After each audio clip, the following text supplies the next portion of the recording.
Hi guys, welcome back to the channel, and for those of you who are new here, I'm Chris, I'm an osteopath, and I like to use intentional living to lead to a healthier life. And today I'm going to give you 5 tips on how to get the most out of your massage gun.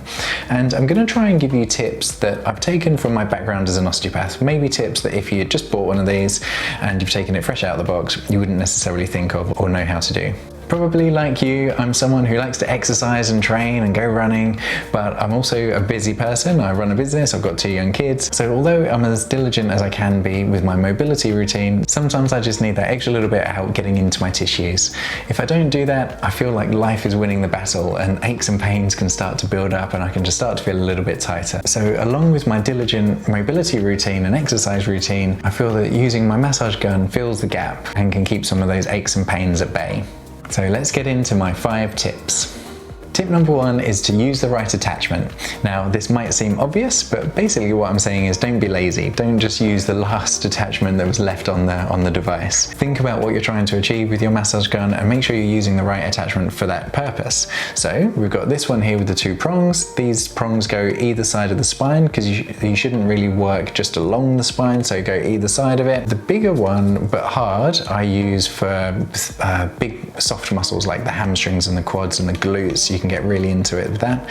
And then here we've got a biggish one but with a soft surface, and this is an attachment I use if I'm intending to go over muscle but the muscle is lean, so maybe my back muscles where there's not much flesh to get stuck into, so I'm going to slide over the muscle but I don't want to irritate the bony bits underneath. And then my favorite attachment, I call this one the bullet, and this is where rather than move over the body I'm going to apply a sustained pressure to a tender point.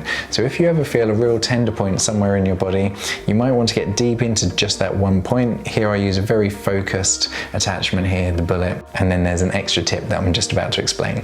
Tip number 2, when working into really tender points like trigger points, you can apply a sustained pressure and then take the body through a range of motion. So as an example, I have a recurring tightness in my right pec minor. So I'll often find myself getting this bullet right deep into my pec minor. The pec minor is stretched when we abduct the shoulder, when we extend the shoulder, and when we externally rotate the shoulder. So I'll just take my arm in these 3 planes of motion, trying to abduct, externally rotate, and extend, and then slacken in the opposite of those movements, and gradually applying more pressure and taking the shoulder in a wider range of motion within those 3 planes. Tip number 3 is to work along the bone if you can. So this is particularly helpful in the limbs of the body, the arms and the legs. And here I'm getting stuck in just behind the tibia, really working just along that line of the bone. And you can get under the bicep, for example, work between the bicep and the humerus. And you can even work along the forearm bones. It's a bit trickier in the thighs, but unless you've got skinny legs like me, but there's a bit more muscle around the femur. But if you can, try and get close to that bone. What we're doing here is we're breaking down the deep layers of connective tissue, the fascia between the muscles and the bone, and trying to improve suppleness of that deep muscle.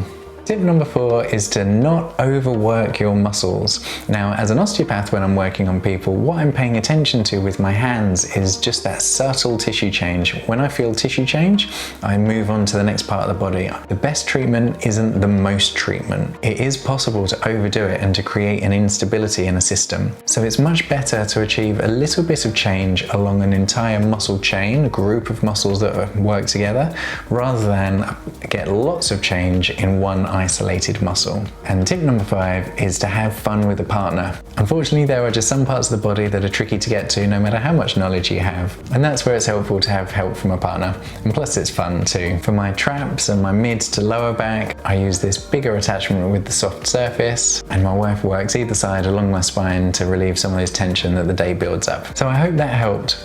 I find that using this on a regular basis helps free up my body, keep those niggles at bay, and it's also a way to connect with my body and calm my mind. A massage gun is a helpful tool to use alongside your exercise and mobility routine, and it fits neatly into a busy life. If you're interested in the one I use, I've got a link and a discount code in the description below. And if you're new here, consider hitting subscribe. I make weekly videos on how to use intentional living to lead to a healthier life. And I'll see you next week.